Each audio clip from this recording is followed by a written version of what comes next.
오늘은 지난 시간에 이어서 쉐마, 정확 발음이 이제 슈마죠. 이 쉐마라고 하는 신명기 6장 4절에서부터 9절인데, 본문 다시 한번 읽어볼까요? 이스라엘아 들으라, 우리 하나님 여호와는 오직 유일한 여호와이시니 너는 마음을 다하고 뜻을 다하고 힘을 다하여 내 하나님 여호와를 사랑하라. 오늘 내가 내게 명하는 이 말씀을 너는 마음에 새기고 내 자녀에게 부지런히 가르치며 집에 앉았을 때든지 길에 갈 때든지 누워있을 때든지 일어날 때든지 이 말씀을 강론할 것이며 너는 또 그것을 내 손목에 메어 기호를 삼으며 내 면에 표로 삼고 내 집 문설주와 바깥문에 기록할지니라. 자, 우리가 이제 지난주에 이제 쉐마, 그러니까 쉐마가 둘로 나눈다고 그랬죠. 4절, 6절이 이제 그 내용이고, 그리고 이제 4절, 5절이 내용이고 6절서부터 9절은 좀 실천적인 면이라고 그랬잖아요. 그런데 이제 이 쉐마의 기준, 그러니까 살아계시고 거룩하신 오직 한 분이신 야훼 하나님을 마음과 뜻과 힘을 다하여, 이게 이제 전인격적이고 자신의 모든 역량으로 사랑하라는 뜻이잖아요. 이러한 이제 쉐마의 기준에 가장 분명하게 부합했다는 평가를 받은 사람이 있다면 그가 누구냐면 요시아예요. 요시아가 그 성전 수리 중에 이제 율법책을 발견하게 되죠. 그러면서 그 말씀에 따라 이제 개혁의 열정을 품고 이와 같은 헌신을 보였기 때문에 유대교에서는 이 쉐마의 기준에 가장 합당한 사람이 누구냐면 요시아다, 이렇게 얘기를 해요. 하지만 이제 율법은 단지 요시아 같은 왕들만을 위한 것이 아니라 모두를 위한 것이었다는 거죠. 그래서 율법은 머리뿐만 아니라 마음에서 있어요. 물 좀 주시겠어요? 마음에도 있어야 했고, 왕궁과 법정뿐만 아니라 모든 백성의 가정과 일상에서도 있어야 하는 것이라는 거죠. 그것을 보여주는 게 이 쉐마의 실천 명령이라고 할 수 있는 두 번째 단락 6절서부터 9절입니다. 대개의 경우 뭐 지금도 그렇고요. 뭐 예전엔 더했고, 이 법이라는 것이 외적인 조항이죠. 그렇게 인식을 하고 그렇게 나타나고요, 실제로. 그리고 이제 행동으로 법을 따르는 문제였고요. 그리고 이제 종교적인 법을 포함해서 법은 보통 어땠습니까? 성직자들, 종교적인 법인 경우는, 그리고 일반 경우는 전문 엘리트의 영역으로 생각하는 경향이 많고 지금도 그래요. 그런데 모세를 통해서 전달된 율법은 외적인 행동에 머무는 것이 아니라 마음에도 있어서 전인격적으로 하나님을 사랑해야 하고, 또 제사장들이나 왕들, 엘리트들 뿐만 아니라 평범한 삶을 사는 모든 가정에서도 알고 가르치며 대화하고 지켜야 하는 주제여야 한다는 것을 보여주고 있는 거예요. 그런 가닥의 그 범위에 있어서도 이 6절서부터 보면 이 개인의 문제가 나오죠. 내 마음에 새기고 내 손목과 미간에 표로 삼고, 이 개인에서 가정, 내 자녀에게 가르치고 내 집에서, 그리고 어디까지 나가냐면 사회예요, 사회. 그러니까 바깥문. 이 바깥문은 우리 집 문을 얘기하는 게 아니고요. 이 게이트라는 말을 쓰거든요. 도어가 아니고. 그래서 공적인 업무를 처리하고 법정이 열리는 시장에 서는 것. 우리 그냥 일상의 삶이죠. 그곳에서도 이렇게 범위가 확장돼요. 확장되면서 그렇게 말씀하고 있는 거죠. 바로 이것이 이제 하나님의 법, 곧 하나님의 말씀이 가진 적극적인 측면이라고 할 수가 있는 거죠. 그러니까 법이기 전에 살아계신 하나님의 말씀이고 거룩하신 사랑의 하나님 아버지와 맺은 언약이기 때문이죠. 살아계시고 거룩하신 한 분 야훼 하나님께서 당신의 온 마음으로 사랑하시고 언약을 맺으면서 주신 것이 율법이기 때문에 그들 역시 그들의 행동뿐만 아니라 온 마음으로 하나님을 사랑해야 하는 것이고, 그들 중 일부가 아니라 전부가 그들의 말씀을 배우고 그분의 말씀을 배우고 가르치고 대화하며 살아내야 하는 것이죠. 그래서 그들의 내면과 삶, 그리고 가정과 사회 전체에 하나님을 사랑하고 그분의 말씀대로 행하는 삶이 이루어지는 것, 이것이 하나님께서 원하신 언약 공동체이고 말씀 공동체이고 거기에 참된 사랑과 정의와 축복이 있는 것이죠. 그거를 이제 축약적으로 보여주는 게 쉐마예요. 그래서 이제 중요하게 여기는 거죠. 자, 세부적인 이제 내용을 보면 먼저 6절에 보면 오늘 내가 내게 명하는 이 말씀을 너는 마음에 새기고 이렇게 되어 있잖아요. 우선 여기서 강조되는 게 뭐냐면 오늘이에요. 오늘. 이 오늘이 뭐냐? 그죠? 그러니까 쉐마의 말씀을 주신 오늘이 아니라 날마다 살아가는 오늘이죠. 그죠? 쉐마가 주신 오늘은 과거적인 오늘이잖아요. 근데 우리에게 날마다 새롭게 주어지는 그 오늘. 그 의미고요. 그런 까닭에 이제 라쉬라고 하는 이게 이제 누구냐면 주 11세기 중후반에 프랑스에 살던 유대교 랍비자 성경 해석가인데 굉장히 뭐 위대한 랍비로 칭송받는 사람이에요. 랍비 슐로모 이삭인데 줄여서 라쉬 이렇게 부릅니다. 이 라쉬는 뭐라고 그랬냐면 이것을 바로 오늘 당신에게 이른 어명처럼, 그때는 이제 프랑스는 왕이 있었잖아요. 오늘 당신에게 이른 어명처럼 항상 새로운 명령으로 인정하라는 것이다. 왕이 주는 명령, 그죠? 따라야 되죠. 자, 그리고 이제 너는 마음에 새기고, 이 구절의 직역은 너의 마음 위에예요. 사실은 히브리어 원문을 보면 너의 마음 위에. 이에 대해서 역시 유대교 랍비 메나임 멘델은 뭐라고 그랬냐면 이 구절을 말씀이 마음을 지배해야 된다. 마음 위에 있는 거니까. 그러니까 말씀이 마음을 지배해야 된다. 그래서 이제 말씀으로 자신의 감정을 다스려야 되며 휘둘려서는 안 된다는 의미로 해석을 했어요. 어떻습니까? 둘 다 적합한 해석이라고 할 수 있죠. 그러니까 이 쉐마의 명령은 이 쉐마뿐만 아니라 하나님의 모든 명령을 오늘 나에게 주시는 말씀처럼 받고 그 말씀을 나의 마음 위에 두어서 나의 감정과 이 마음이라는 게 우리의 단순히 이제 감정의 부분이 아니라고 그랬죠. 우리의 감정, 지성, 의지 이 모든 영역인데 그거는 물론 나의 상황까지도 이 말씀으로 다스리는 가운데 말씀을 항상 기억하며 순종하며 살아가는 뜻이라고 이해를 할 수 있는 것 같아요. 그렇죠? 사실 우리가 그렇지 않습니까? 우리의 감정이 휘둘리고 우리 어떤 여러 가지 면에서 연약해지고 또 우리의 상황에 따라서 합리화하고 변명하는 이런 것들이잖아요. 그러니까 말씀을 그 모든 것 위에 두어서 이런 것들을 다스리고 순종하라는 의미로 볼 수 있는 거죠. 그러니까 우리에게 날마다 주어지는 오늘이란 시간 속에서 하나님의 말씀을 언제나 마음에 두고 그 말씀에 따라 나의 모든 것을 다스리며 순종함으로 살아가는 것이 하나님을 사랑하는 첫 번째 길이라는 거죠. 그리고 이제 7절 내 자녀에게 부지런히 가르치며 집에 앉았을 때든지 길에 갈 때든지 누워있을 때든지 일어날 때든지 이 말씀을 강론할 것이며. 자, 이런 말이 있습니다. 유대교에. 여기 보세요.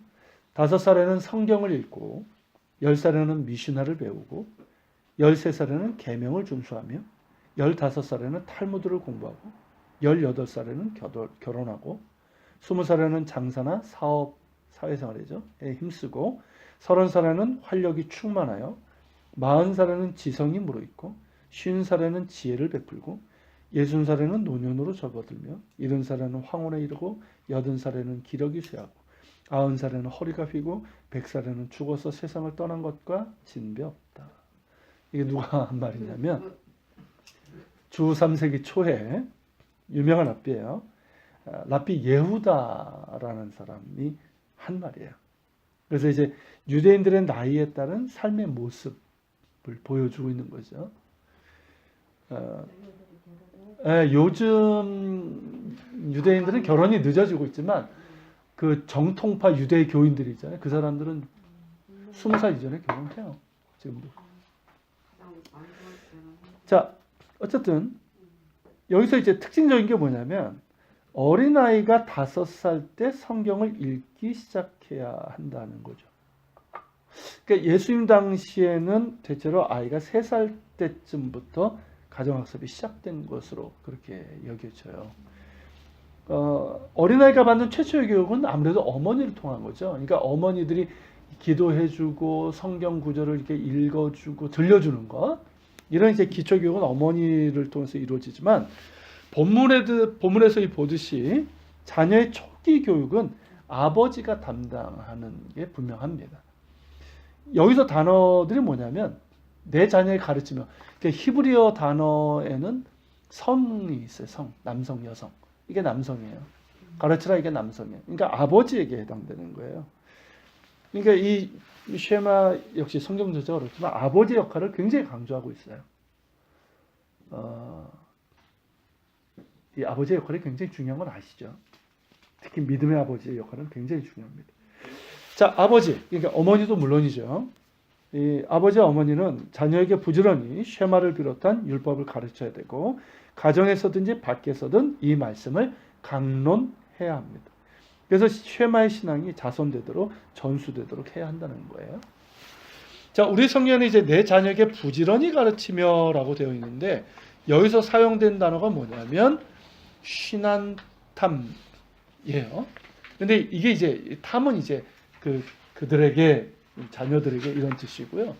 여기 이제 사용된 동사가 뭐냐? 이게 반복을 뜻하는 미시네로 보통 해석을 우리 성경은 그 의미에서 부지런히 이렇게 번역을 한 거예요. 반대로 이제 샤난이라는 동사가 있는데 이게 날카롭게 갈다라는 뜻을 갖고 있어요. 이 단어와도 연결시킬 수 있다는 거죠. 어원적으로 보면. 그래서 반복을 강조한다면 우리 성경에서처럼 뭡니까? 내 자녀에게 부지런히 반복해서 가르치라라는 뜻이겠고 후자의 의미라면 뭘까요? 내 자녀에게 날카롭게 가르치라. 야 똑바로 해! 이게 아니고 그 날카로움이 아니고 분명하고 확실하게 가르쳐서 아이가 말씀을 완벽하게 습득할 수 있게 해야 한다라는 의미로 볼 수 있다는 거죠. 그러니까 하나님의 말씀을 가르침에 있어서는 반복해서 가르쳐야 하고 그리고 정확하게 가르쳐서 자녀가 하나님의 말씀을 잘 배우고 행할 수 있도록 해야 한다는 거죠. 자, 그러기 위해서는 부모가 먼저 어떻게 될까요? 알아야 가르치죠. 알아야지. 그죠? 부모가 먼저 말씀을 부지런히 배우고 정확하게 알아야 되는 거예요. 정확하게 하는 게 왜 중요한지 아시죠? 아담의 문제가 뭡니까? 그 아내에게 정확하게 가르치지 않았죠. 그러니까 하와가 죽을까? 뭐 그런 것도 같은데 이런 식으로 나가는 거죠. 이 정확하게 알게 하는 게 중요해요. 그러니까 이 자녀 교육에는 자녀를 바르게 가르치는 것은 물론 부모 자신이 배워야 하는 이중적인 의미가 담겨 있는 거죠. 의무가. 자, 이 집에 앉을 때든지 길을 갈 때든지 누워 있을 때든지 일어날 때든지 이 말씀을 강론하며 여기서 이제 강론하다라는 말이 나오잖아요. 강론하다라는 말의 직역이 뭐냐면 말한다는 거예요. 말한다. 그러니까 집에서든 길에 갈 때든지 누워 있을 때든지 일어날 때든지 이 토라 쉐마를 포함한 거죠. 이 토라의 말씀을 말하고 대화하라는 것이에요. 그리고 또한 읽고 공부하고 외우라. 라는 뜻으로 이제 이해할 수 있는 거죠. 그런 이유로 유대인들은 가정에서 자녀들과 이 토라, 이게 성경이죠. 성경의 그 주제를 가지고 질문하고 답하는 토론이 아주 일찍이 발달했고요. 이것이 오늘날 유대인 교육에서 특징적인 것이 되었어요. 그러니까 이 질문과 토론이죠. 이게 이제 유대인 5,000년 교육의 어떤 핵심이라고 그렇게 얘기를 하죠. 최근 우리나라에서 그 앞다퉈 도입하고 무슨 열풍처럼 일고 있는 이 하브루타, 들어보셨네? 하브루타? 이 하브루타가 바로 이 질문하고 답하고 다시 질문하는 유대식 토론 교육을 얘기하는 거예요. 그러니까 하브루타가 이게 친구들끼리 뭐 그런 뜻이거든요. 하지만 아쉽게도 이것을 주도하는 이들이 답을 갖고 시작하는 경우가 많아서요. 진정한 의미에서의 하브루타 교육에는 교육한관이 있습니다. 저도 그렇게 되더라고요. 사회사에서 애들하고 뭐 독서 토론을 했는데 하도 이제 우리 애들이 이제 이 토론 자체가 잘 안 되잖아요. 맨날 질문 만들면 작가가 이 책을 쓴 이유는 뭘까요? 돈을 벌기 위해서. 뭐 이런 식의 말들 요즘 조금 나아졌는데. 그래서 제가 한번 이제 전체에게 질문하면서 이렇게 한 적이 있는데 일단 답도 잘 안 나올 뿐더러 제가 답을 갖고 있어요. 근데 사실 이제 유대인들 같은 경우는 성경이 답이지만 부모가 답을 가지고 얘기를 하진 않아요. 그냥 묻고 애도 묻는 거예요. 그러면서 답하고 그러면서 나름대로 그 의미를 찾아가는. 이게 이제 가정에서도 그렇고 학교에서도 그렇고 랍비들도 같이 그런 식으로 해요. 그러다 보니까 이제 미슈나나 탈무드 유대인 문헌에 보면 굉장히 막 어떻게 이런 생각을 할 수 있지 이런 것들이 나오는 거예요. 반대로 이건 아닌데 하는 것들도 나올 수 있는 것이고 어쨌든 이제 그렇다는 거죠. 그래서 어쨌든 이런 것 때문에 이제 발달을 하게 된 것이고요.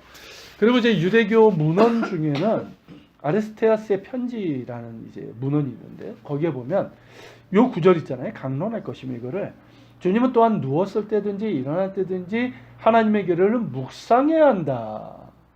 라고 명령하셨다. 그러니까 묵상의 의미로 이제 해석을 했고요. 다른 문헌에서도 이 부분을 강조를 하고 있어요. 근데 이 묵상이 뭐냐면 성경에 보면 묵상 많이 나오죠. 무슨 의미일까요? 묵상이. 조금만 목소리로 중얼중얼 된다 이 뜻이에요. 그냥 조용히 무슨 이게 아니고요. 중얼중얼 하면서. 그러니까 그게 뭡니까? 그거 계속 말하면서 암송하는 걸 얘기를 하는 거예요. 묵상이라는 거는. 이로 인해서 이제 유대인들은 주야로 이 쉐마를 암송하는 일. 실제로 아침에 일어나면 이거 암송하고 이런 식으로 해요. 그걸 전통으로 삼았고 또 이제 성경 많은 부분들을 그들의 이제 특유의 리듬과 곡조가 있어요. 그거에 따라서 암송을 합니다. 이런 암송 역시 유대 교육의 특징 중에 하나예요. 우리는 무슨 암기 교육을 이상하게 생각하는데 암송은 굉장히 훌륭한 교육 방법 중에 하나예요. 그래서 하나님의 말씀은 일상에서 늘 묵상하고 암송할 때 그 말씀이 나의 마음에 새겨지는 거죠. 그래서 교회에서도 저희 사회에서도 이 성경 암송을 시키는 거죠. 언젠가는 새겨지리라 생각을 하고. 네. 자, 이 부분은 이제 결론적으로 정리를 하면 이 자녀들을 가르치는 것과 집안과 밖에서 강론하는 것은 하나로 연결되는 거예요. 따로 된 것이 아니라. 그렇게 해서 부모 자신은 물론 이 자녀들에게 하나님을 사랑하며 그 말씀에 순종하며 살아가는 이 신앙이 전수되도록 해야 된다는 거죠. 그죠? 우리가 쉽게 얘기하는 3대, 4대, 5대. 이게 중요한 게 아니에요. 이게 중요한 것이 아니라 이 쉐마의 신앙이 전수되도록 해야 된다는 거죠. 그 주된 방법은 부지런히 가르치고 정확하게 가르쳐야 한다는 것이고 집안이든 밖이든 하나님의 말씀에 대해서 말하고 대화하는 것이고 또한 묵상하고 암송하는 거예요. 아쉽게도 이게 교회 다니는 부모님들 이렇게 보면 자녀들하고 성경을 가지고 무슨 얘기를 하는 게 별로 없어요. 그죠? 뭔 얘기를 하면 그걸로만 얘기를 해요. 세상 이야기. 그러다 보니까 결론이 세상적인 결론으로 날 수밖에 없는 거예요. 근데 그런 얘기를 하더라도 하나님의 말씀을 가지고 계속 대화하고 하다 보면 그러면서 뭡니까? 이 대화하면서 애들이 이 나름대로 가치관이라는 게 형성이 되고요. 어떤 사물을 보고 세상에 어떤 것을 보는 눈이 열리는 거예요. 그래서 부모가 이 성경의 말씀을 제대로 알고 배우면서 그걸 가지고 같이 그냥 야 말씀이 이랬잖아 이게 아니고 계속 질문하는 거예요. 그런 말씀을 가지고.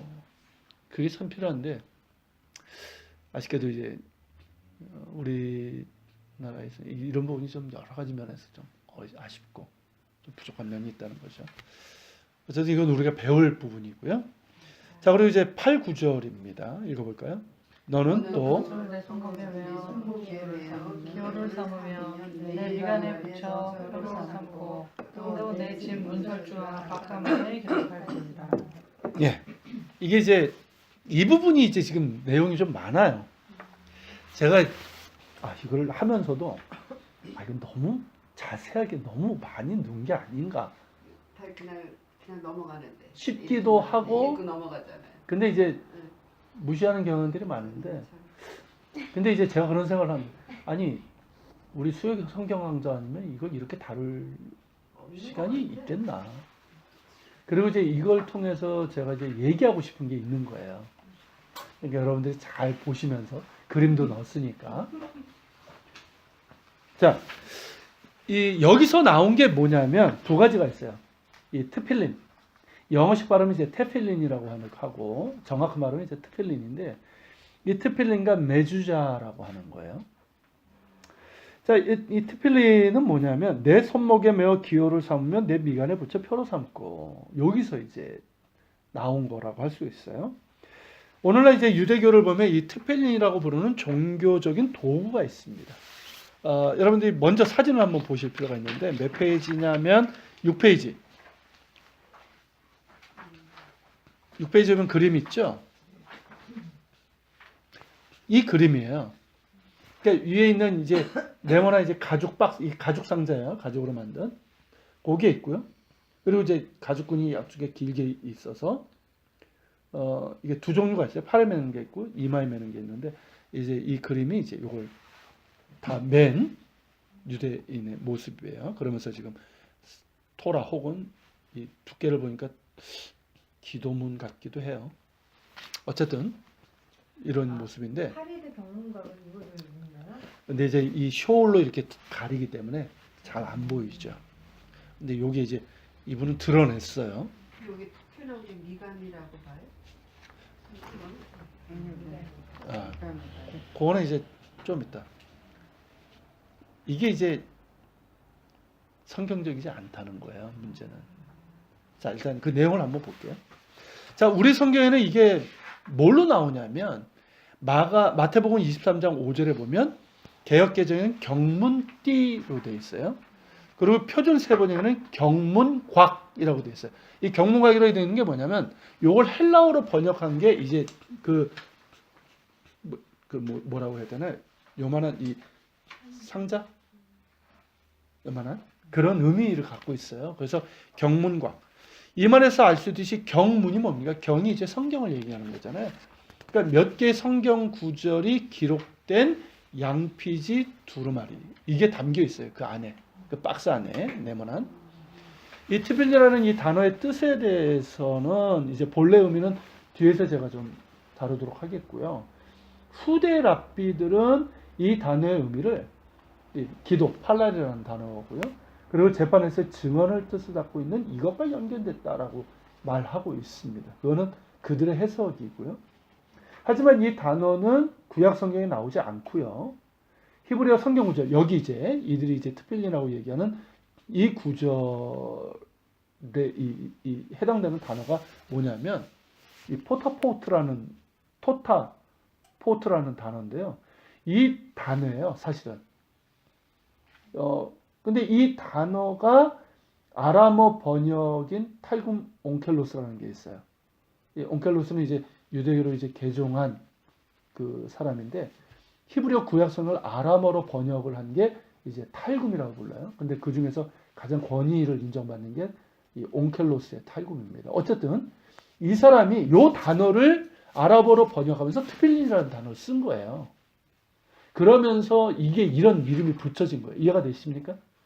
그리고 이제 라시라고 하는 이 존경 받는 이 유대교 랍비가 이걸 지지하게 되면서 이 명칭이 트필린이 되고 이게 이제 기도와 증언의 의미로 연결이 된 것뿐이에요.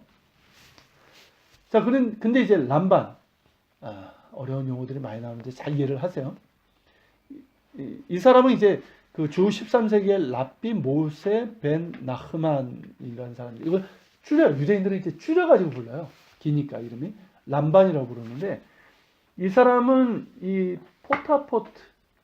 토타포트 이게 뭐냐면 이마에 다는 장신구를 뜻하는 의미라는 거예요. 원래가. 그리고 이제 이게 아람어 단어에서 좀 나온 그런 의미가 있는데 사전적인 의미는 뭐냐면 밴드 아시죠? 머리에 이렇게 묶는 밴드 혹은 어떤 보석 여기다 다는 이게 그 예전에 보면 이렇게 여인들이 이렇게 해서 여기다 보석도 달고 그랬던 거 아십니까? 장신구? 네, 그 의미라는 거예요. 그리고 이제 여기서 본문에서 의미는 뭐냐면 메모리얼, 이 기념물 이 의미를 갖고 있어요. 이걸 잘 기억을 하세요. 이 부분을. 자, 우선 오늘날 유대교에서 사용하고 있는 이 트필린에 대해서 이제 잠시 보도록 하면 앞서 말한 것처럼 트필린 속에는 오경의 율법에서 뽑은 네 단락의 성경 구절이 있어요. 출애굽기 13장 1절서부터 10절, 13장 11절서부터 16절, 신명기 6장 4절서부터 9절, 11장 13절에서 21절 4개예요. 제가 이제 여러분들 그 찾는 수고를 좀 덜어드리기 위해서 다 넣어버렸어요. 다 읽지는 않을 건데 보시면은 공통점이 있어요. 공통점이. 그게 뭐냐면 하나님의 유일성, 그죠? 이 쉐마와 같이, 그리고 출애굽에 대한 게 나오고요. 그리고 공통적으로 제가 밑줄을 쳐놨는데 뭐가 있습니까? 이것으로 내 손의 기호와 내 미간의 표를 삼고, 이게 나와요. 똑같이. 그렇죠? 다 제가 이제 표시를 해놨어요. 자, 이런 식으로 이제 표시가 되어 있는데 5페이지로 넘어가 보세요. 그러니까 우리가 이제 보통 쉐마라고 하는 신명기 6장만이 이게 내 손목에 매어 기호를 삼고 내 미간에 붙여 표로 삼으라고 돼 있는 게 아니라는 거예요. 우리가 4개가 그래요. 4개가. 자, 그래서 이제 그 람반에 의하면 이 4가지 성경 구절이 선별된 이유가 뭐냐? 자기들이 선별한 거죠, 사실은. 그 하나님의 주권과 유일성뿐만 아니라 상벌을 인정하고 하나님께서 주신 계명과 출애굽을 명시하고 있기 때문이다. 뭐 이렇게 얘기를 하고 있어요. 그리고 제가 이제 밑줄로 표시한 것처럼 4구절의 공통점은 그것을 너희의 손목에 매어 기호로 삼고 너희 미간에 붙여 표를 삼으라고 하는 것이고요. 그런 까닭에 이 쉐마, 그러니까 신명기 6장, 그것을 비롯해서 이 명령에 있는 구절들 넷을 다 적어가지고 넣는 거예요. 이 구절들이 히브리어로 모두 몇 자냐면 3188자예요. 꽤 많죠. 근데 이거를, 자, 박스 크기가 크질 않아요.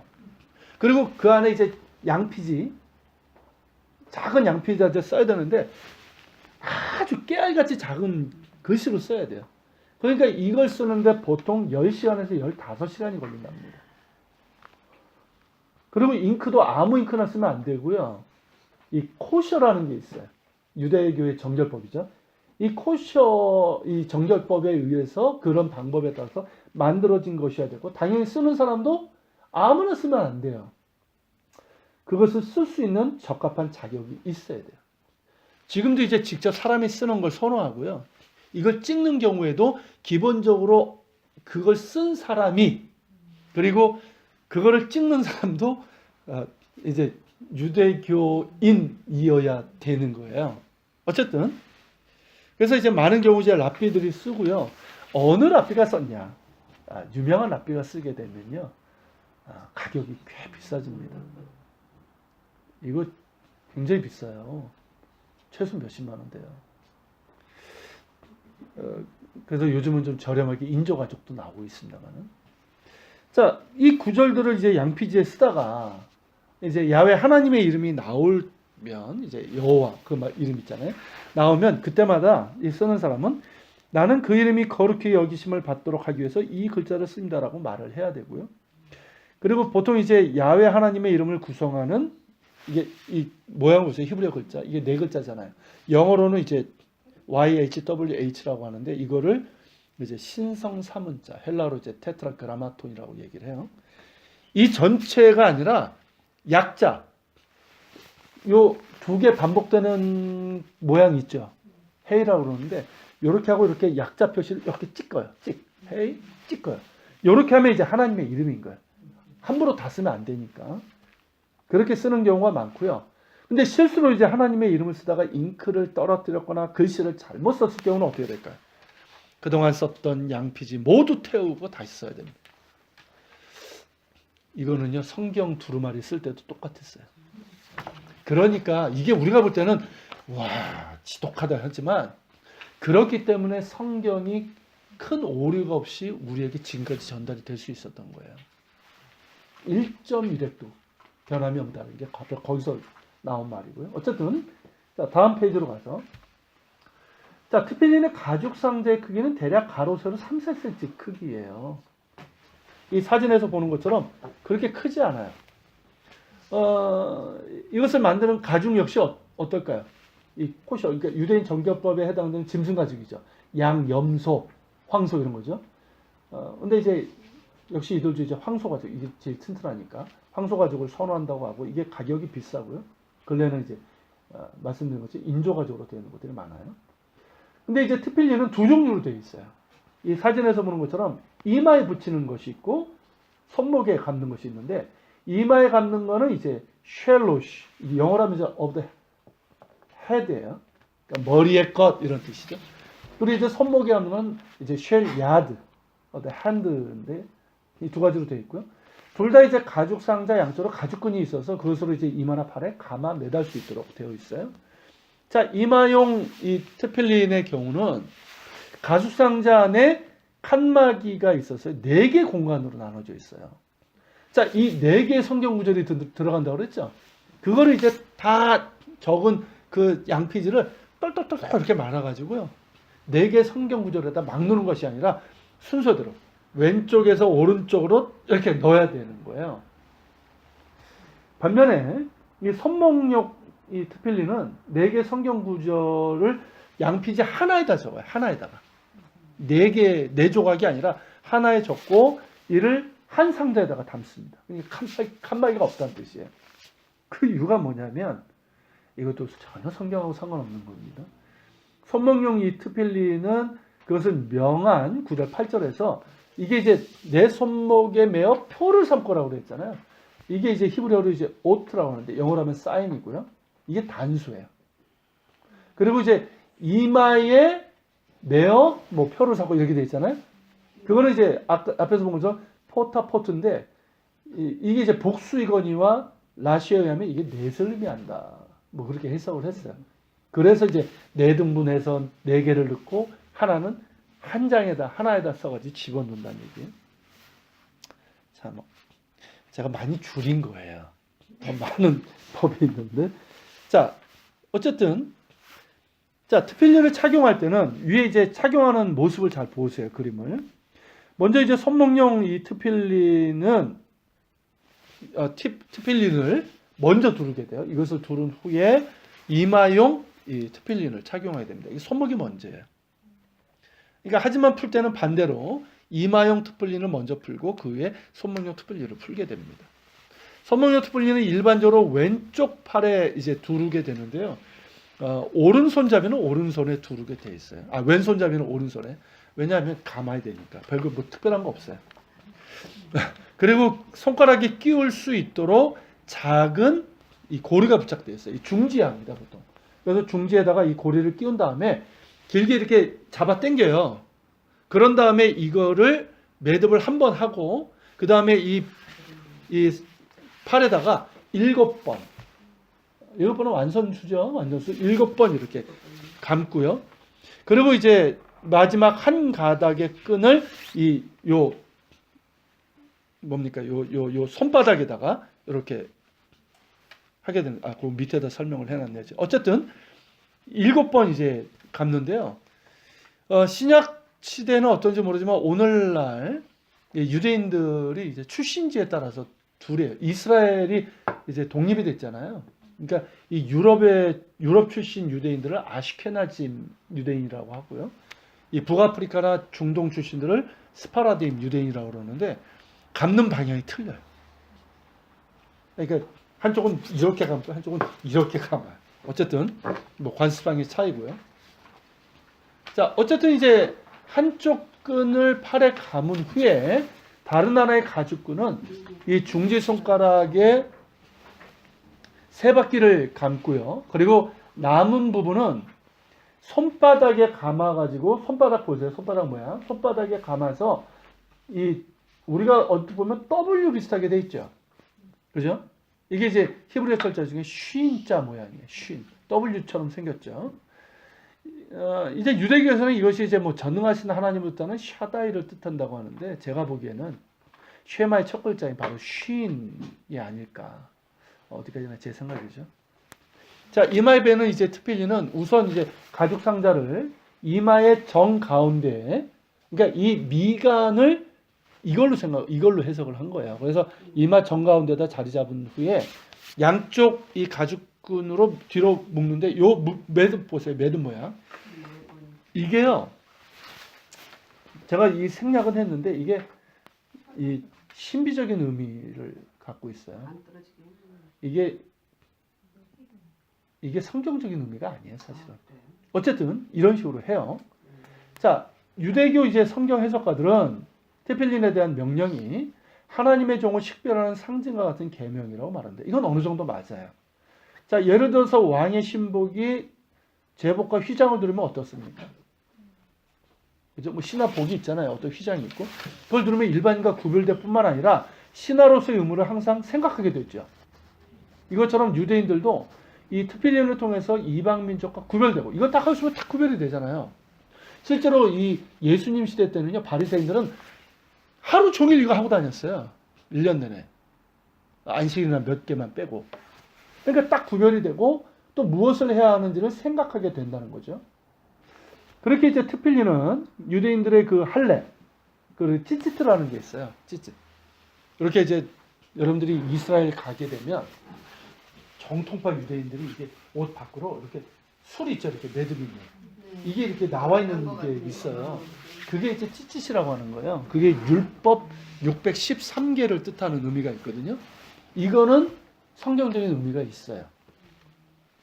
자, 어쨌든 요거하고 문설주에 붙이는 이제 매주와 함께 유대인들을 이방인들과 구별해 줄 뿐만 아니라 그들이 행할 바를 알려주고 무엇을 하든지 피할 수 없는 눈이 일거수일투족을 지켜본다는 것을 일깨워주는 매체로 자리 잡았어요. 이거 별로 저는 마음에 안 들어요. 무슨 하나님은 무슨 감시자 같은 느낌으로 얘기를 해서 그러니까 이게 율법주의의 어떤 함정이죠.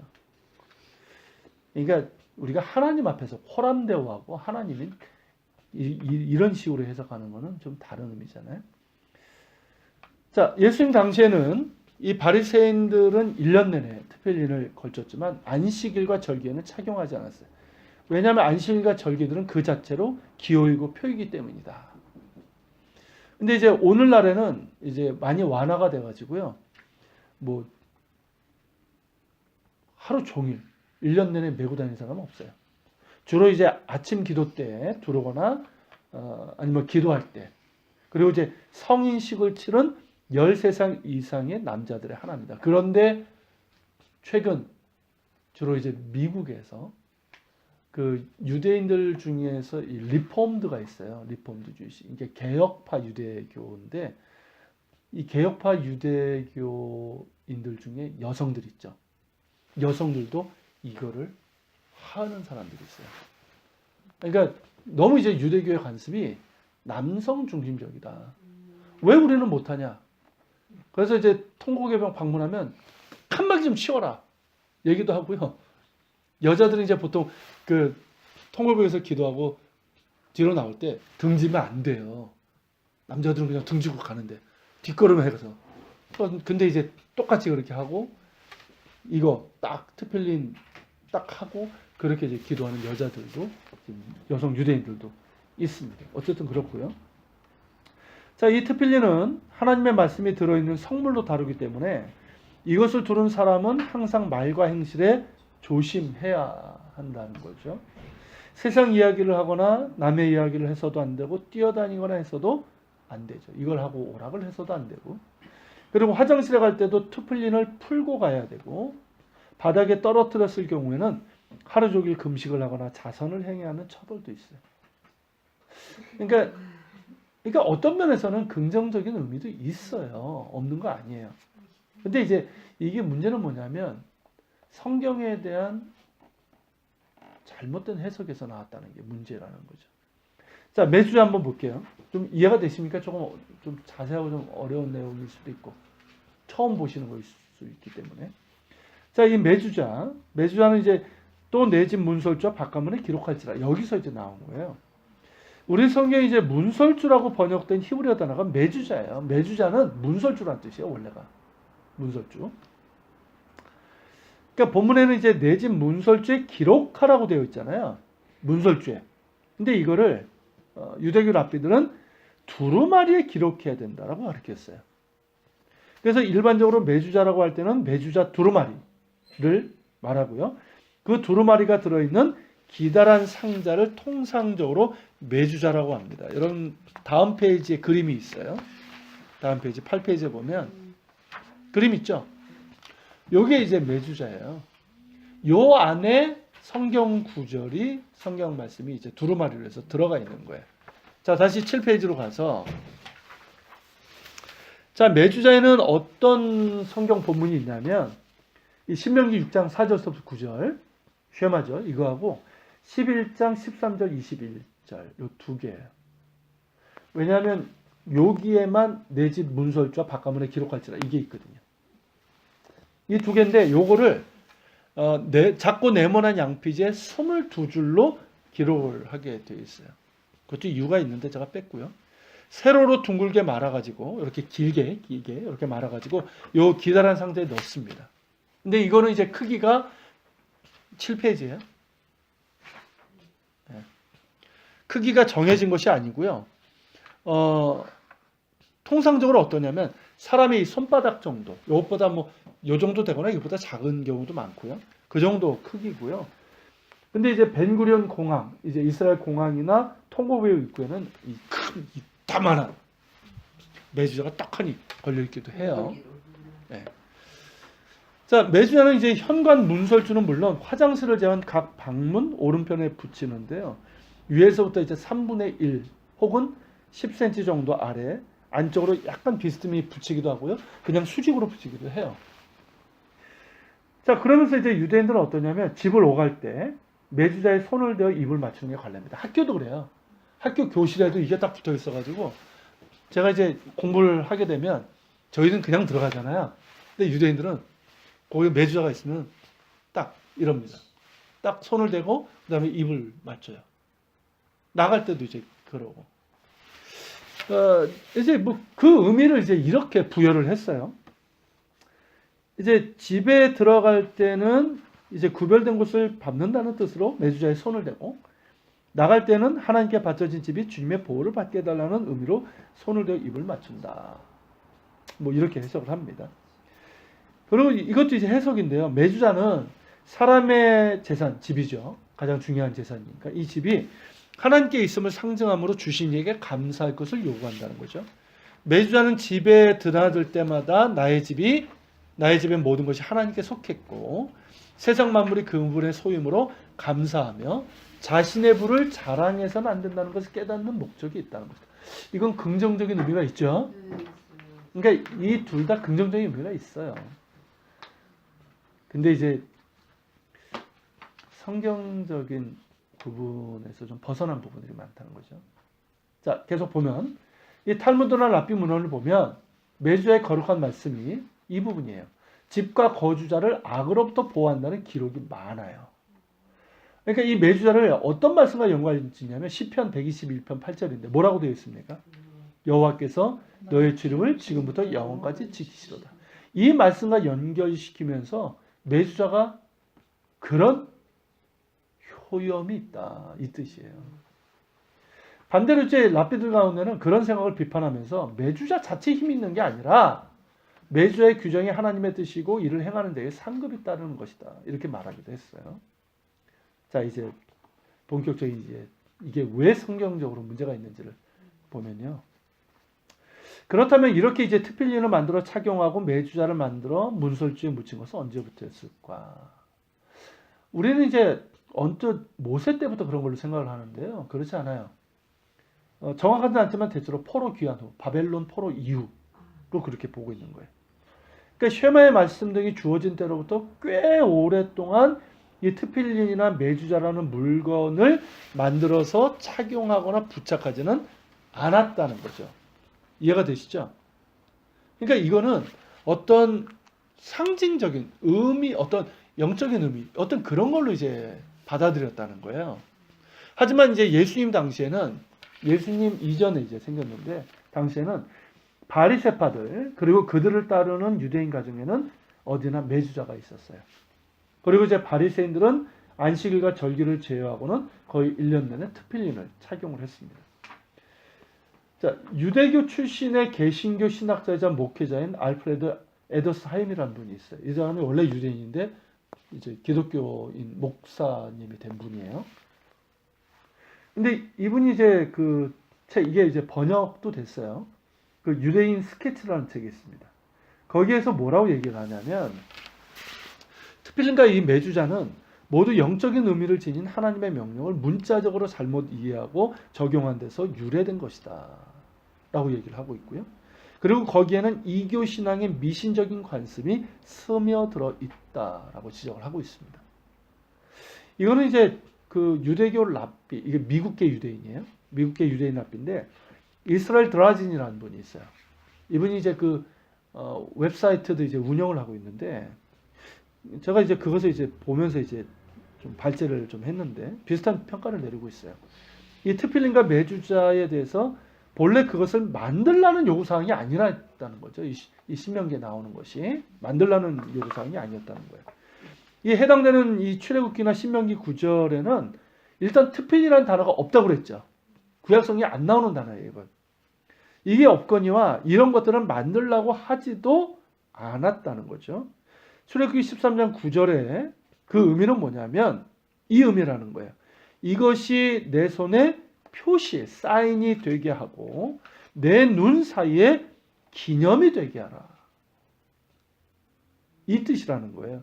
그러니까 우리 이제 개역 성경에는 이것으로 내 손의 기호와 내 미간에 표를 삼고 사실 그 신명기 쉐마에 매어서 붙여서 이거는 의역이에요. 그런 단어가 없어요. 원문으로 보면. 그러니까 상징적인 의미지 실제로 어떤 것들을 만들어서 착용하거나 부착하는 의미가 아니었다는 겁니다. 그 근거로 드는 사람이 누구냐면 중세 위대한 이제 성경 해석가인 라시밤. 이 사람도 이제 주 11세기 말 12세기 중반에 랍비 쉬무엘 벤 메일인데 이름을 줄여서 라시밤이라고 불러요. 자, 이 사람인데 이 사람은 이 구절을 은유적으로 이제 이해를 하면서 이것이 내 손에 표시가 되게 하라를 아가서 8장 6절의 의미로 연결을 시켰어요.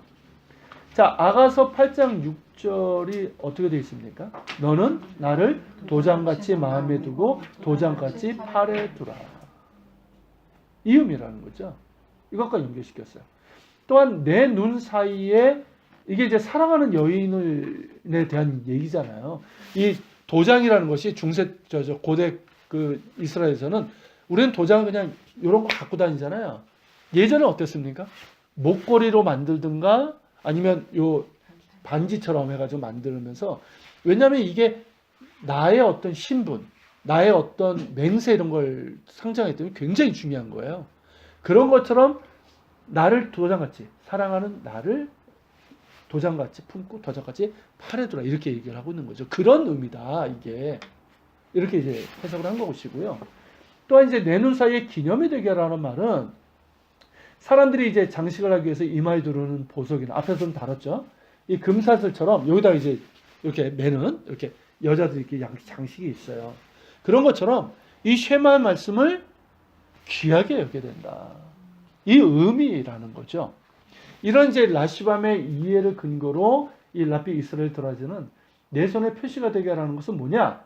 우리가 어떤 일을 하고자 할 때 손을 사용하잖아요. 자, 어떤 일을 하고자 할 때 손을 사용할 때마다 토라의 가르침을 생각하라는 의미라는 거죠.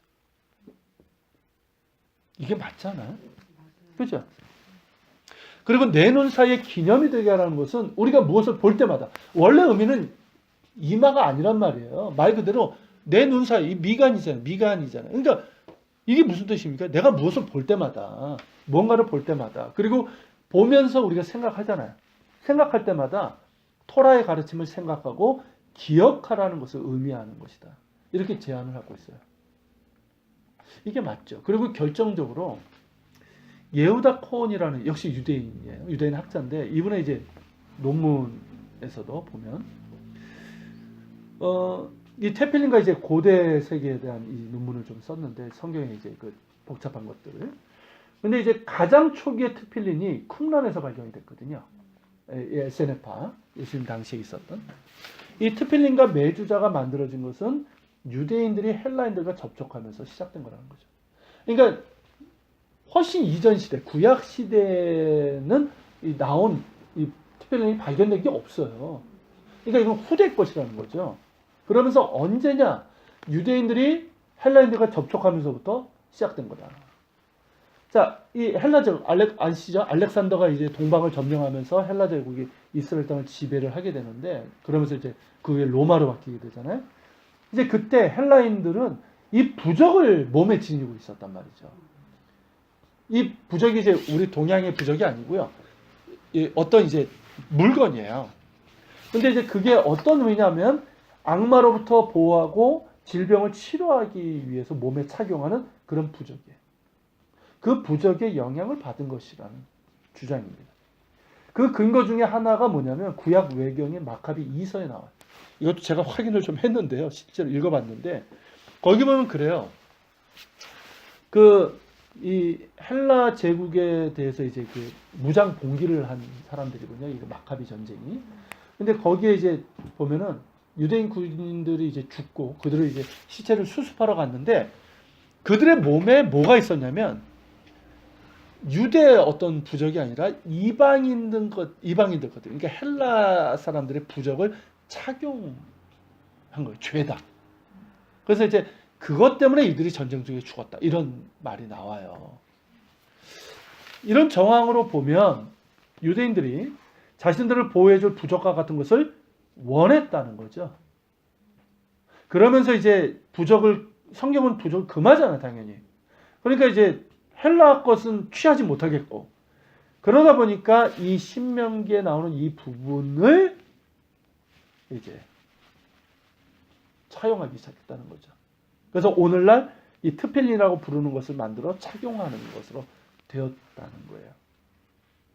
실제로 이제 트필린이라는 말이 뭐냐면 후대 랍비들은 뭐 기도와 재판의 증인을 의미하는 단어로 연결시켰지만 본래 의미는 뭐냐면 부적이에요. 본래 의미 자체가 무언가로부터 혹은 무언가를 보호하기 위한 부적을 뜻하는 거예요. 자, 어떻습니까? 벌써 이건 성경적인 근거가 없는 거예요. 그리고 이제 앞에서 얘기한 원래 유대인이었지만 이 개신교 목사가 된 이 알프레드 에더사임 역시 이 점을 지적하고 있는데 트필린의 실제적인 의미가 부적이나 호신부에 가깝다는 것이 일반적으로 인정되고 있고요. 요세푸스의 그러니까 예수님 그 초대교회 당시의 유대 역사가죠. 요세푸스의 기록이나 탈무드, 랍비 문헌에 이 트필린의 부적과 같은 성격의 마술적인 개념 그리고 이야기가 많이 등장합니다. 랍비들도 이런 식으로 트필린 이야기를 사용을 했어요. 그렇지만 이들은 이게 이방 종교의 연관성은 없다라고 얘기를 하고 있어요. 그렇게 되면 이게 좀 그렇잖아요. 네. 자, 또한 이 트필린을 착용하는 것은 예수 당시에 유대인들이 착용은 했지만 모두가 착용했던 건 아니에요. 지금처럼 일반적인 것은 아니었고요. 자, 제사장이 어쨌든 핵심이잖아요. 제사장이 성전에서 직무를 수행할 때 착용하지 않았다는 것이 분명합니다. 그럼 관하고는 다른 거? 여호와 앞에 성결에서 제사장 그건 다른 거예요. 그걸 좀 이따 얘기를 할게요. 자, 예수님 역시 제가 이제 이스라엘에 있을 때 막 찬양하는 사람들이 뭐 그런 거 예수님도 이 트필린을 다 메시고 그렇게 했다 그렇게 얘기를 들었는데 문제는 뭐냐면 예수님께서 이거를 책망을 하셨다는 거예요. 바리새인들이 이 트필린 성경에 이제 경문 띠로 나온다고 그랬죠. 경문각을 크게 다는 것. 제가 뒤에다 넣었는데 왜냐하면 이게 눈에 탁 띄니까 이걸 이제 크게 만든 거예요. 원래 요만한 건데 이따만하게 만들어요. 이따만하게. 아이고, 목이 휘지 않을까 싶은데 어쨌든 이걸 이제 책망을 하셨거든요. 그렇기 때문에 예수님께서 직접 트필린을 착용했을 것 같지는 않아요. 지금 제 결론은 그렇습니다. 근데 이제 탈릿이나 이 찌찌뜨는 이건 성경적인 의미가 있기 때문에 이거는 이제 착용을 하셨을 거예요. 자, 반면에 이제 바리새인들은 어땠냐면 트필린을 하루 종일 착용을 했습니다. 왜냐하면 이들이 이제 랍비라고 하는 사람들, 이들이 볼 때 트필린은요, 이루 말할 수 없을 정도의 가치가 있고 중요했어요. 너무 매력적인 거예요. 이들이 볼 때는. 왜냐하면 트필린을 착용하면 어떻습니까? 시각적으로 너무 분명하게 드러나는 거예요. 네. 그리고 이제 트필린을 이제 성경과 동등한 거로 존중을 했어요. 이들은.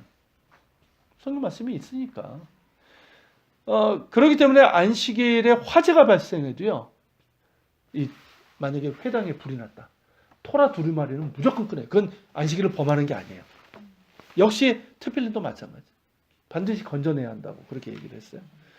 그리고 이제 이 바리새파 랍비들의 이 구전을 보면 뭐라고 그러냐면 모세가 시내산에서 하나님으로부터 트필린에 대한 율법을 받았다라고까지 합니다. 그러면서 권위를 부여하는 거예요.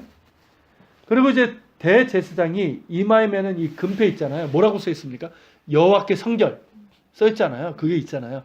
그것보다 테필린이 더 거룩하다. 라고까지 한 겁니다. 그 이유가 뭐냐면 대제사장의 금패는 야훼 하나님의 이름이 딱 한 번 나오죠. 여호와께 성결. 근데 테필린은 어떻습니까? 무려 23번이나 기록됐기 때문이다라는 거. 여기서 더 가는데요. 뭐라고 그러냐면 테필린 착용에 대한 계명은 다른 모든 계명을 합치고 거기다가 그 외에 유사한 많은 조항들을 더한 것과 맞먹는다라는 말을 할 정도예요. 그러니까 성경 전체보다도 낫다 이 뜻 아니에요 이게. 그리고 심지어 뭐라고 그러냐면 이 탈무드 베라코트라는 곳에 나와요. 하나님께서도 테필린을 다셨다 라고 주장을 합니다. 이건 뭡니까? 이건요 신성모독이에요. 심각한 신성모독이에요. 그리고 인위적인 성경 해석이에요. 이거를 이제 알아야 되는 게 테필린하고 메두자를 알아야 되는 게 제가 이스라엘에 관련된 모임 처음 간 첫날 배웠던 게 이거예요. 그러니까 이스라엘 모임을 한다, 뭐 기도 모임을 한다, 그래서 이스라엘을 우리가 좀 알아야 된다 하면 굉장히 뭐 이렇게 중요한 걸 아는 것처럼 테필린 메두자 해가지고 메노라 뭐 이렇게 해가지고 이스라엘이 이제 상징을 가지고 있는 그 물품들에 대한 설명부터 먼저 오거든요. 근데 이제 이게 어떤 의미를 갖고 있는지를 우리가 이거를 해석을 모른다면 그냥 이제 맹목적으로 따라가게 되는 거죠. 그러니까 분들이 얘기하시는 이게 막 되게 좋은 거 성경적인 건지. 이스라엘 회복운동을 하신 분들이 너무 맹목적인 부분이 있어요. 좀 몰라서 네, 그러나요? 그러니까 네. 그러니까 이 이게 어떤 의미인지 테필린이나 이 메주자가 아까 말한 것처럼 긍정적인 의미가 있고요. 지금의 이제 뭐 오래된 유대인들의 관습이니까 뭐 그거를 우리가 뭐 그들이 인정하는 거죠. 인정하는 건데 그거를 무슨 뭐 대단한 것처럼 우리가 배워야 되는 것처럼 그렇게 막 칭송하고 그건 아니라는 따라가야 거예요. 되는 거죠. 그건 근데 이제 아니라는 거죠. 인간이 저는 이렇게 쭉 오늘 들으면서 생각하는 게 뭔가 이렇게 확인하고 검증받고 싶어하는 게 그게 이제 주술인 거잖아요. 그러니까 이제 그 성지 가면은 그 뭐지 뭐 이제 캐톨릭 신자들이 다 와서 예수님이 누웠던 뭐 이렇게 돌 같은 데다가 자기 물품들을 막 이렇게 비벼요. 성수라고 하는 것도 그리고 있고 이제 기름이나 성수도 이제 떠가고 그러니까 자기 막 시계도 풀러가지고 거기다 막 비벼요. 그러니까 그거를 그러니까 이제 이게 제일 확실한 게 뭐냐면 자동차 키, 뭐 그러니까 자동차 사고 안 나게. 네. 그러니까 이제 이런 것들이 우리 인간의 연약한 탐심만 이런 거, 그러니까 부족을 비치는 이유 이런 것들이 신앙 하나님하고 결부되니까 그러면 막 되게 막 우리에게 믿음을 주잖아요. 많은 사람들이 정확한 믿음 네, 갖고 있는 그런 사람이 부분이 없는 것 같아요. 자 이제 계속 이제 보면 그 부분을 저도 얘기하고 있는데 자 이 바리새파 유대교 그리고 그 명맥을 이은 게 오늘날 랍비 유대교예요. 레비니컬 주데이즘인데 이 랍비 유대교의 성경 해석과 신학적인 추론은 우리가 미처 보지 못한 뛰어난 것들이 있고요.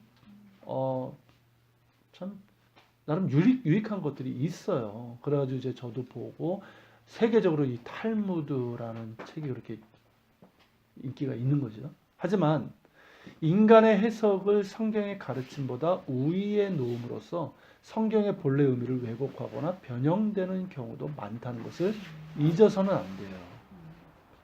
미시나에 보면 이런 글이 있어요. 성경 말씀에 어긋나게 행동하는 것보다는 서기관의 말, 그러니까 이게 랍비의 말이에요. 랍비의 말에 저항하는 것을 더 크게 벌여야 된다. 어떤 사람이 성경 말씀에 맞설 의도로 테필린 말한 것이 아무것도 없다고 말했다 해서 그를 무법자로 여겨서는 안 된다. 그러나 만일 서기관의 가르침에 덧댈 목적으로 기도 상자는 5구획으로 나뉜다라고 말한다면 그는 죄를 짓는 것이다. 왜냐하면 이마에 붙이는 테필린의 기도 상자는 4구획으로 나눈다고 본 랍비들의 가르침에 반대되는 것이기 때문이다. 무슨 의미인지 아시겠죠? 그러니까 성경 말씀보다 랍비들의 가르침을 위에 두고 있는 거예요, 지금. 이게 예수님께서 책망하신 거예요. 그러니까 예수님 당시에도 그랬고 오늘날 유대교의 성경 해석이나 신학적인 추론을 보면 이 하나님의 말씀, 그러니까 기록된 성경이죠. 유대교에서는 이것이 written 토라라고 불러요. 기록된 율법이죠. 이 성경 기록된 성경보다 유대교의 현인들 랍비들의 해석과 교훈, 곧 이게 이제 이 신약성경에 장로들의 유전으로 나오죠. 장로들의 유전. 이게 이제 구전으로 전해지다가 기록된 오랄토라고, 이게 미시나 탈무드예요. 미드라시도 그런 거고. 이런 것들을 더 위에 놓고 있고요. 그런 가닥에 예수님께서 뭐라고 책망하셨냐면, 너희가 사람의 계명으로 교훈을 삼아 가르치니 나를 헛되이 경배하는도다 하였느니라. 너희가 하나님의 계명은 버리고 사람의 전통을 지키느니라. 이렇게 책망을 하신 거예요. 학자들이 보통 그 안티테제라고 하는 게 있어요. 그러니까 우리 식으로 하면 이제 반론이라는 뜻이죠. 그러니까 마태복음 6장이 주로 나오는데요. 너희는 뭐뭐뭐뭐라 들었으나 나는 이렇게 말하노니. 요거예요. 뭔 얘기인지 아시겠죠? 그동안에 이제 유대인 랍비들이 말한 부분이 있고, 혹은 모세오경에 이게 있는데, 그러나 나는 얘기한다. 이게 안티테제라고 하는 거예요. 이게 있는데, 여기를 보면 예수님의 가르침은 뭐냐면, 바리새파 랍비들의 성경 해석의 문제를 지적하고 계시고요. 그 본래 의미를 가르쳐 주시면서, 유대인들은 이제 성경 해설 토라의 울타리를 치는 걸로 얘기하거든요. 이 토라의 울타리를 바르게 쳐주신 이유가 바로 여기 있어요. 그들을 매우 호되게 책망하신 이유도 역시 여기 있습니다.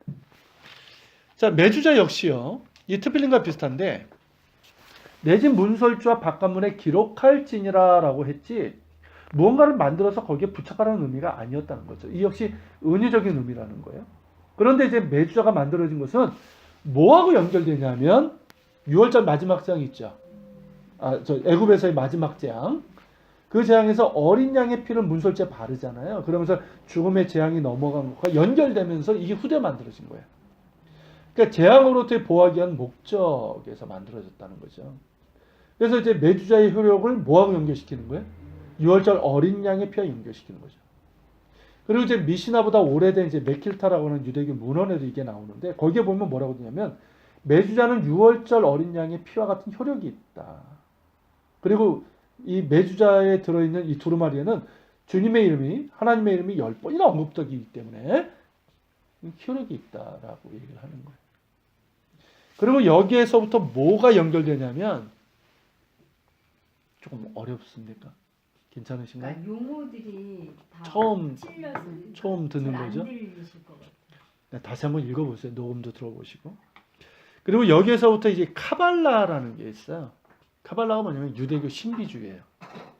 이 카발라라고 하는 이 마술적 신비주의하고 연결이 되는데, 이 카발라에 보면 뭐라고 얘기하냐면, 만일 한 규빗짜리, 이 매주자죠. 매주자 안에 먼지나 티끌을 채운다면, 이게 말씀 두루마리가 아니라 이 먼지나 티끌을 채운다면 365명이나 되는, 1년 365일이죠.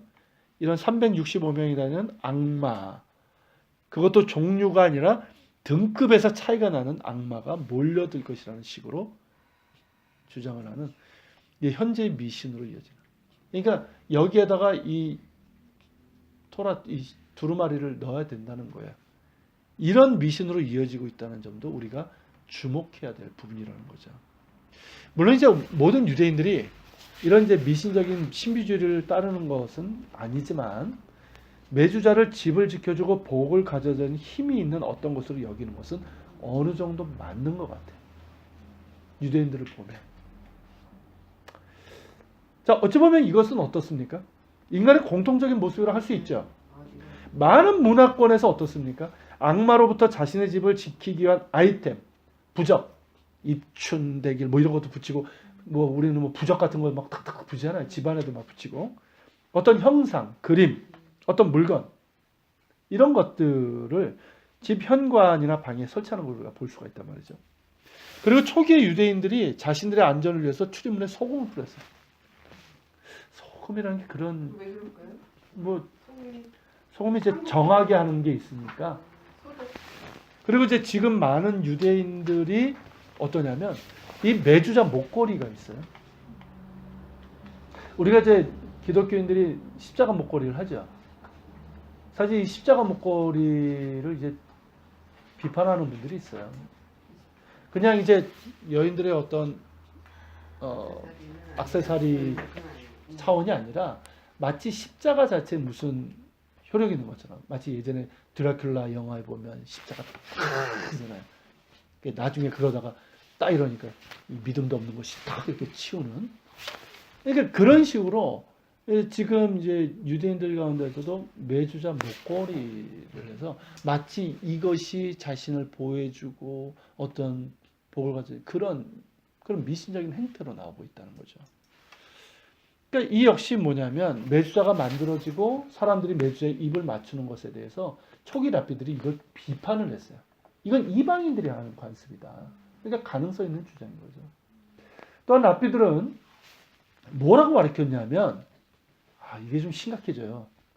머리와 팔에 특별린을 두르고 몸에 찌찌석을 착용하고 문설주에 매주자를 두는 사람은 죄를 짓지 않을 것이다. 이렇게 가르쳤다는 거죠.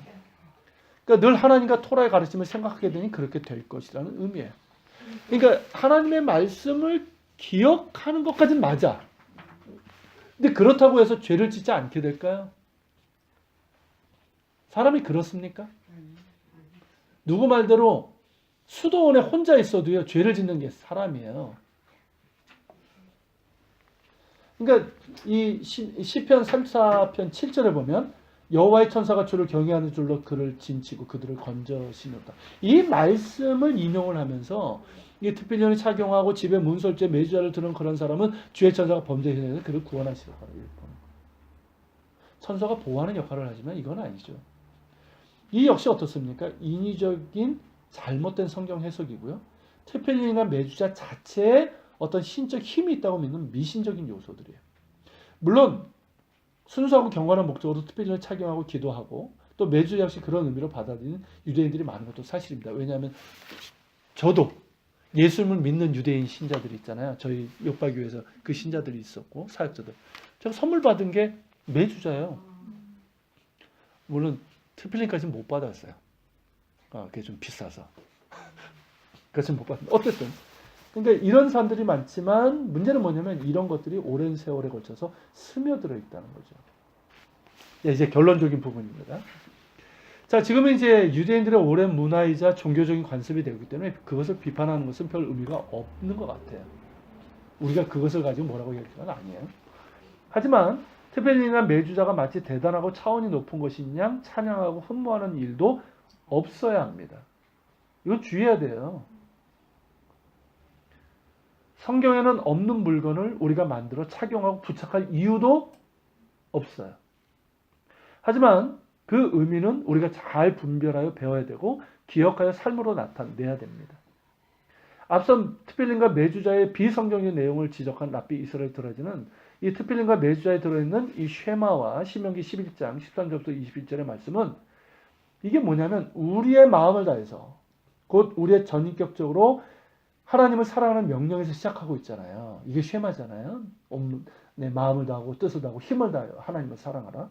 이 명령으로 시작하고 있는데 이어지는 구절들은 뭐냐? 우리가 어떻게 계속해서 하나님을 사랑하며 기억해야 하는지에 대해서 10가지로 말하고 있다는 거예요. 제가 이거를 좀 조금 바꾸어서 이렇게 좀 정리를 했는데 첫째가 뭐냐면 이 말씀은 이 말씀을 을로 좀 바꿔주세요. 이 말씀을 마음에 새겨 항상 당신의 마음속에 있어야 한다라는 거죠. 둘째, 이 말씀들을 자녀들에게 부지런히 가르치라. 셋째, 이 말씀들을 가정에서 강론하라. 즉 말하고 대화하고 그렇게 하라는 거죠. 넷째, 집을 나갈 때도 이 말씀들을 강론하라. 다섯째, 잠자리에 누울 때도 이 말씀들을 강론하라. 그러니까 이 특별히 어린 자녀들 같은 경우는 우리가 이제 애들 하면서 뭐 자장 가거나 책 읽어주고 그러잖아요. 유대인들은 이걸 가르쳤어요. 잠자리에 들 때가 그 뜻이에요. 일어날 때도 야 일어나 이런 게 아니라 옆에서 성경 말씀을 들려주면서 야 이제 일어나야지. 좋죠. 물론 애들이 잘 안 일어나는 게 문제긴 하지만 어쨌든 다섯째는 이제 여섯째는 이제 아침에 일어날 때도 이 말씀을 강론하라는 것이고요. 자, 일곱째, 이 말씀들이 당신의 표에 사인이 되게 하라. 즉 당신의 모든 일에서 하나님과 그분의 말씀을 생각하라는 거죠. 내가 손으로 하는 모든 것.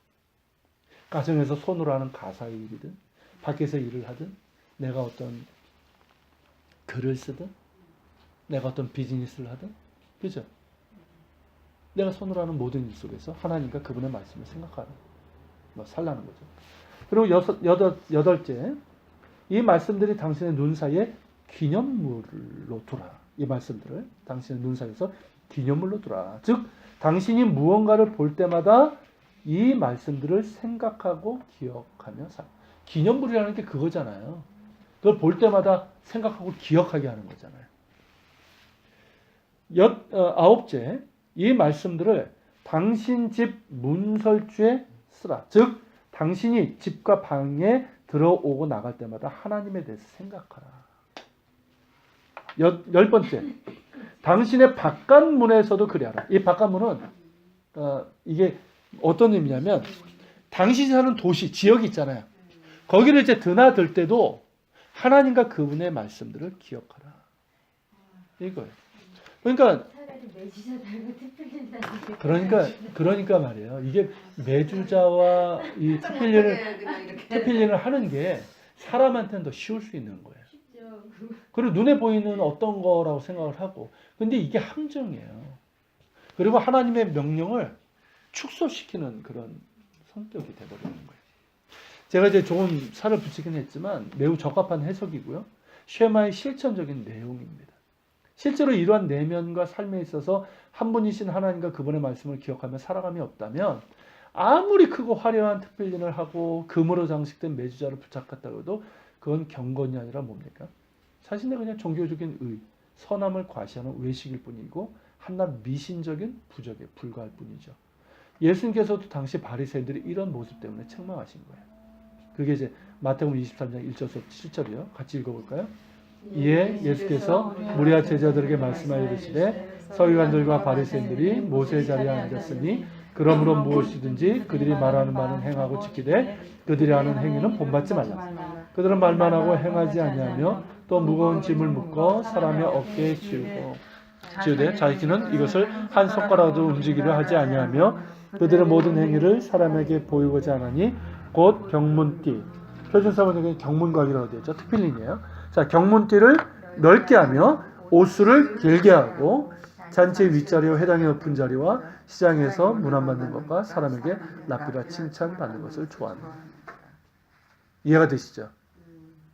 그러니까 오늘 어찌 보면 이렇게 내용도 좀 많고 그리고 여러분들이 처음 접하는 이제 내용일 수도 있고 또 이제 용어도 이제 익숙하지 않은 것이라서 좀 어려울 수 있는데 요는 그거예요. 그러니까 오늘날 유대교에서 하고 있는 특필린이나 매주자가 성경이지 않고 그리고 이제 그것을 오늘날 이제 너무 맹목적으로 막 칭송하는 분들이 있어가지고 제가 하는 얘기고 근데 이제 그 의미는 너무나 중요하다는 거죠. 그 의미는 여기서 말씀드린 것처럼 우리 자신 그러니까 우리의 겉으로 보이는 행동뿐만 아니라 우리의 마음 그리고 삶 그리고 우리의 자녀 가정 그리고 내가 하는 모든 일 그리고 내가 집 밖에서 살아가는 모든 영역 속에서 하나님을 사랑하고 그분의 말씀을 기억하며 순종하는 이 삶 이게 쉐마의 명령이라는 거예요. 그죠? 이렇게 살 때 이게 뭔가가 나오지 않겠어요? 뭐 이거 이마에 달고 이건 나고 뭐 달라집니까? 그죠? 근데 그럼에도 불구하고 제가 이스라엘에서 이렇게 이제 매주자에다 이렇게 그냥 지나가지 않고 이렇게 하시는 분들을 많이 뵀거든요. 이제 그러니까 예수님을 믿는 유대인들도 그렇게 하고 가는. 근데 그게 뭐라 그러지? 나의 출입을 이렇게 뭐라 그러지? 한번 점검하는 거, 그 하나님 말씀 한번 기억하는 거. 그게 이제 우리가 그러니까 인간이 그 머리로만 기억하는 것보다 어떤 구체적인 대상이 있으면 자꾸 기억하게 되잖아요. 네, 네. 그러니까 이제 그게 저한테는 참 의미 있게 보였던 적이 있었거든요. 그러니까 그게 이제 분들을 항상 그게 나가면서 이제 긍정적인 면인데 손을 대기 이게 편하잖아요. 별 의미 없어요. 이렇게 수직으로 이렇게 하는 경우도 많고 그러니까 이게 뭐하고 비슷하냐면 십자가 비슷한 거예요. 십자가라는 것이 이제 뭐 집에도 우리가 십자가를 걸기도 하고 그렇게 하는데 그거는 십자가라는 것이 우리에게는 이제 집안에 이제 십자가가 딱 있으면 그걸 딱 보면서 이제 더 우리가 좀 생각이나 이런 것을 추스릴 수 있는 의미가 있는데 자칫하면 뭐가 됩니까? 우상이 돼요. 그렇기 때문에 종교개혁자 중에 이 강경한 사람들은 십자가조차도 없애야 된다라고 얘기했던 거예요. 교회 그 네. 어. 예, 그것조차도. 왜냐하면 그게 우상이 될 수 있다는 거죠. 실제로 중세 때는 십자가가 우상처럼 무슨 부적처럼 그렇게 여겨졌거든요. 근데 이게 오늘날에도 그래요. 하나님이 이렇게까지 하면 갸륵하게 보실까봐 그런 마음이 있는 거예요? 아무래도- 불교에서 왜 8만 대장경 만들고 그러니까 이제 3천 그런 게 있는 거죠. 그러니까 이 유대교는 그러니까 이 복음이라는 것은 이제 믿음으로 그렇게 되는 거잖아요. 근데 이제 율법주의는 행위로 율법의 행위로 의롭담을 얻을 수 있다라는 거거든. 그러니까 이런 이제 행위 구원 쪽이기 때문에 필연적으로 이제 그런 게 나오는 거죠. 마치 불교에서 일천번제나 어떤 고행이나 힌두교도 마찬가지지만 이슬람교도 역시 다 그거잖아요. 뭐 메카를 갔다 오고 하루에 5번 기도를 하고 어떤 그런 행위를 통해서 구원을 받는다고 가리키는. 그러니까 필연적으로 이런 이게 이제 인간 종교의 특징인데 이런 이제 이 율법적인 행위 구원을 강조하는 거는 이런 식으로 나타날 수밖에 없는 거예요. 근데 자꾸 이제 이 기독교가 이 교회가 이런 쪽으로 이제 가는 성향이 좀 있어서 이게 좀 문제인 거죠. 이게 쉬워요. 머릿속에 껴가지고 쉽지, 그냥 달고 쉽지, 하면 네, 돼. 쉽죠. 처음에 유대인들이 이걸 했었을 때 말씀을 계속 빼놓치고 연구하면서. 마음에 새기고 연구하면서 그거를 그 마음에 두면서 이게 그쵸. 하나님의 그 말씀을 생각하는 초반에는 부분이라면 그랬었어요. 괜찮은데 그 공부하고 말씀을 있어요. 그렇게 다 달달 외워서 제 마음에 두고 있고 뭐하고 그렇지 않고 이거를 그냥 됨으로 인해서 이 부분이 되면 그거는 완전히 우상할 것 같아요.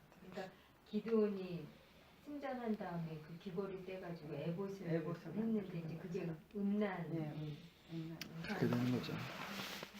그죠. 제사장의 그 에봇조차도 우상이 되고 모세의 노뱀 그 지팡이조차도 우상이 되는 게 그게 인간의 본성. 교회를 만드는 자체가 꼭그 무상적으로 그러니까 인간은 그러니까 칼빈이 얘기한 것처럼 인간의 마음은 뭐냐? 우상 제조소예요. 우상 제조소. 그래서 말씀으로 채워야지 안 그러면 끝없이 이런 걸 만들고. 근데 말씀으로 채우기가 참 힘들고 어렵고 고되니까. 그러니까 말씀으로 채운다는 게 오늘 이 말씀 기억하지. 여기까지 말씀으로 모든 것을 다스리시고 가르치시고 배우고. 이게 아주 가장 본질적이고 가장 간단하고 단순한 건데 이것처럼 어려운 이 24시간 그냥 잠자기 전까지 계속 그냥 하나님 생각하고 살아야 돼. 뭐 사랑하면 안 지나서나 당신 생각 아니에요? 아, 그쵸. 빨리 그죠. 그냥 이 세상을 누가 빨리 아니 우리가 그러니까 애너고 그냥 아우. 데려가 버리셨잖아요. 그러니까 우리가 자면서도 이렇게 기도하잖아요. 안 지나서나 그게 습관이 되죠. 아침에도 시편 기자가 뭐랍니까? 아침에 주의 인자하심이 밤마다 주의 성실하심을 베푸니 좋은 아이다. 그게 늘 주님을 생각하기 때문에 그런 거예요. 그러니까 이게 사실은 어떤 우리에게 강요되는 의무가 아니라 전제가 뭐냐면 사랑이에요. 그러니까 쉐마 제가 처음에 했을 때 말씀드린 것처럼 하나님의 그 사랑을 경험한 사람들에게 하시는 말씀이에요. 그러니까 성경은 끊임없이 우리에게 얘기하는 게 뭐냐면 우리에게 하나님을 사랑하라라고 하기 전에 사랑 가운데 있으라. 그의 사랑 가운데 있으라. 그의 자비로운 가시 가운데 있으라. 이걸 얘기를 하는 거예요. 그리스도 안에 있으라. 늘 그 주님의 사랑 가운데 우리가 있으면서 그럴 때 우리가 주님을 사랑하게 되고 더 사랑하게 되고 그러면서 그 사랑함이 결국 뭐겠어요? 늘 주님을 생각하고 그분의 말씀을 생각하며 순종하며 살아가는 거잖아요. 근데 이런 것들이 빠져버리면 이게 굉장히 부담스러운 어떤 율법적인 의무가 돼버리고 어떤 외식적인 어떤 것이 돼버리고 혹은 그렇지 못한 사람들을 정죄하고 비판하는 이런 것들이 돼버리는 거죠. 그러니까 원래 마음이 있으면 이제 행동하게 되잖아요. 맞아요. 좋아하면 그럼요. 그냥 마음으로만 좋아하는 그럼. 게 아니라 말도 하고 행동으로도 그럼. 하고. 난 네가 원하는 거 다 줄 수 네, 있어. 뭐 이런 그러니까 거. 처음에 라피드는 그렇게 했을 것 같은데 나중에 모방자들이 그 전제는 안 보고 보이는 것만 모방하다가 맞아. 형태만 남은 거야. 맞아. 그러니까 그리고 더 이게 이제 편하게 이게 인간의 이게 바벨론 포로 이후에 만들어졌다는 걸 보면 처음에 그런 의미가 아니었다는 걸 알고 있었다는 거죠. 만약에 실제로 그랬다면 그 성막의 어떤 기구들이나 제사장이 의복에 있는 것처럼 그때 만들었겠죠. 그때. 근데 아니거든. 근데 저도 처음에 이거 스터디 할 때 그 잠깐 착각을 했던 게 우리가 이제 성막 그 기구들을 뭐 자세히 꼼꼼하게 우리가 공부하지 않으면 그 가운데 이것도 있었나 싶게 배우더라고요. 이스라엘 공부를 할 때. 그러니까 이제 메주자, 메노라 막 이렇게 헷갈리면서 메노라 같은 경우는 777 때니까 그거는 성경에 있거든요. 근데 없는 얘기예요. 이건 진짜 없는 얘기라서 이게 사실은 오늘 되게 이렇게 막 용어들이 어려워서 어려울 수 있는데 한 번쯤은 이 얘기는 반드시 들어야지 우리가 이제 이스라엘 선교라고 해서 이스라엘 관련된 어떤 거를 듣게 됐을 때 기준이 생길 수 있을 것 같아요. 그렇지 않으면 이게 이게 성경 안에 있었나? 누가 그렇게 또 꼼꼼히 그렇게 다 설명 다 못할걸요? 어디 가서 가면 또 이런 실질을 안 네. 하니까 들어볼 수가 잘 없죠. 그렇죠. 그렇기는 하죠. 이게 뭔지도 잘 모르니까. 근데 저는 오늘 참 너무 감사했어요. 그러니까 저도 그냥 이 부분은 이스라엘에서 워낙에 그 제가 좋았던 그 이제 뒷모습이 그러니까 이렇게 하고 이제 지나가는 그 뒷모습이 참 좋았기 때문에 제가 항상 나는 이렇게 출입할 때 하나님을 기억하나, 그 출입할 때 우리 자녀들에 대한 기도를 하나 이렇게 남겨놓고 이제 부부만 이렇게 타지에 있다 보니까 애들만 남겨놓고 좀 멀리 가게 될 때는 그 항상 좀 나 불안함이 같은 있더라고요. 현상적인 믿음의 그 네. 수준에서는 필요하네. 그거라도 음. 보고 기도. 그냥 좀 그러니까 문 앞에 붙여서 네, 주님 오늘 네, 뭐 이렇게 그러니까, 이래도 네. 이렇게라도 사실은 기억하고 싶네. 왜냐면 기억하라고. 편해지고 싶고 어떤 부분을 모면하고 싶은 그냥 안 하기에는 껄끄럽고 간단하게 그렇게 어떤 간단하게 음식이 모면하기 위해서 그 그냥 아니 너무 아니. 무의미하게 보내는 하루하루도 있으니까 이나만해도 붙잡고 싶은 심정 뭐 그거 네. 쉽게 가면 조그만 십자가 탁 붙들고 기도하는 건 좋아요. 근데 그 자체 어떤 무슨 효력이 있는 것처럼 그렇게 생각하면 안 되지. 예수 그리스도의 십자가지. 근데 이게 이렇게 모르면 사실 이스라엘 갔었을 때 외주자나 아니면 이게 뭐 어떤 대단한 것 마냥 오해할 수 오해할 수도 있고 또 얼마나 선물할 수도 있고 그리고 그럴 수 있는 부분. 저는 개인적으로 좀 선물해 줬으면 좋은데 교육적인 자료이기 때문에 그게 근데 뭐 뭐이 비싸니까. 가족분이 뭐 이렇게 비싸요? 이렇게 뭐 의미가 있어? 그 안에 말씀 때문에 그런 이렇게 거예요? 쓰는 거가 그 쓰기가 뭘로 아까 뭐 특별 링크라고 그랬는데 잘 써져요 가죽에? 양피지 두루마리에다가 랍비가 노동기에다가 그 브랜드 인건비 장인 핸드크래프트. 마스터 핸드크래프트. 몇십만 원 해요. 그 이상 되는 것도 있고. 월삭이란 말이 불법이란 말이에요? 응? 월삭? 월삭? 아니지. 월삭. 월에 그 월에 그 값. 첫 그래. 그럼 우리 맨날 월삭 기도회 뭐 이런 얘기 하죠. 매주 첫째 주에 하잖아요. 어, 성찬식? 성찬. 성찬이 월삭이에요? 아니 그러니까 월삭 기도회 그러니까 이제 포로기 이후에부터는 기도회 금식 종류가 되게 많아가지고 그 월삭 금식이라고 해서 그러니까 무조건 첫날은 이제 그러니까 금식하는 하나님 그거. 앞에 먼저 왜냐면 이제 나는 참 짠한 게 이스라엘이 하나님이 이스라엘을 세웠으니까 절대로 망하지 않을 것 같았는데 이스라엘이 망하고 성전도 무너져 버리고 심지어는 자기네들보다 더 의롭지 않은 이방인들 시체 같은 사람들이 지성소에 들어가서 그걸 다 멸망시키고 난 다음에 이스라엘은 멘붕이 온 거야. 그러니까 어떻게 하나님 나라가 영원히 망하지 우리를 계속 용서해 주실 것 같았는데 그런 하나님이 그러고 나서부터 이제 이스라엘은 뭐냐면 니에미아에서 내가 요즘 그 부분을 읽고 있는데 다 그러니까 회초리 안 맞으려고 엄마한테 이제 되게 엄마가 너무 좋은 엄마인데 한번 엄청 크게 혼나고 나서부터는 엄마의 좋은 거를 잠깐 까먹은 거야. 잊은 거야.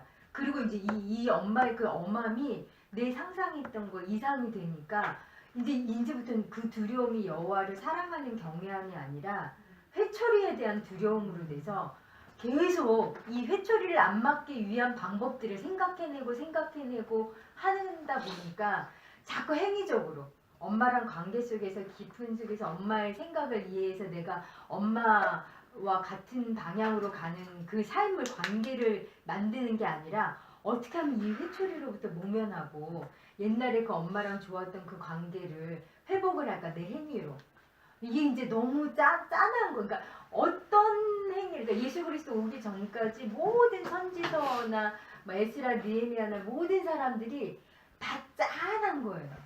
그러니까 회초리 맞기 싫어서 이제 혼나기 싫어서 자꾸 행위적으로 뭔가를 해보려고 노력을 하는데 하나님은 침묵하시는 거지 계속. 내 뜻은 그게 아니다. 아 근데 그 힘들다. 눈높이가 다른데 어떻게 이해해요? 그러니까 이제 예수 그리스도가 자. 오실 수밖에 없는 그 당위성이. 예, 그 얘기는 이따가 조금 더 하시도록 하시고 시간이 좀 오늘은 좀 많이 됐기 때문에 예, 기도하도록 하겠습니다.